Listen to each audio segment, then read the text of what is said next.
In this video, I'm going to show you how to fix Microsoft Edge error code Sbox fatal memory exceeded using 3 simple steps that can often solve the problem fast. This error can happen when Edge gets stuck with corrupted cache, a bad extension, or old browsing data that's interfering with how the browser loads pages.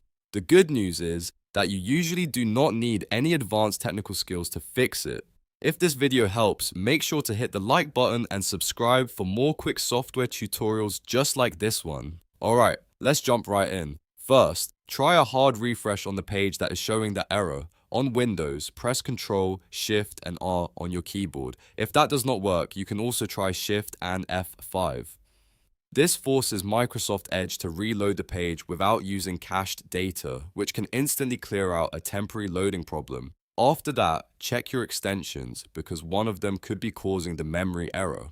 To do that, go to the extensions page in Edge and disable all the extensions one by one or turn them all off at once. Once they are disabled, refresh the page again and see if the issue is gone. If the error disappears, you can re-enable your extensions one at a time to find out which one is causing the conflict.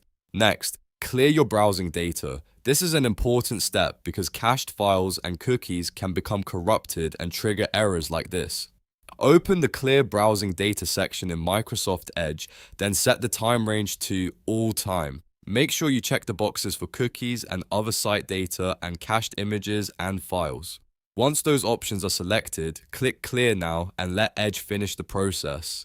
After that, restart your browser and try loading the page again. In many cases, these 3 steps are enough to fix the Sbox fatal memory exceeded error and get Microsoft Edge working normally again. If you are still seeing the issue, you may want to repeat the extension check carefully or clear data for the specific site that is causing the problem. But in most cases, a hard refresh, disabling extensions, and clearing browsing data will do the trick. If this tutorial helped you fix the error, please give it a thumbs up and subscribe to the channel for more easy step-by-step tech fixes. Thanks for watching, and I'll see you in the next one.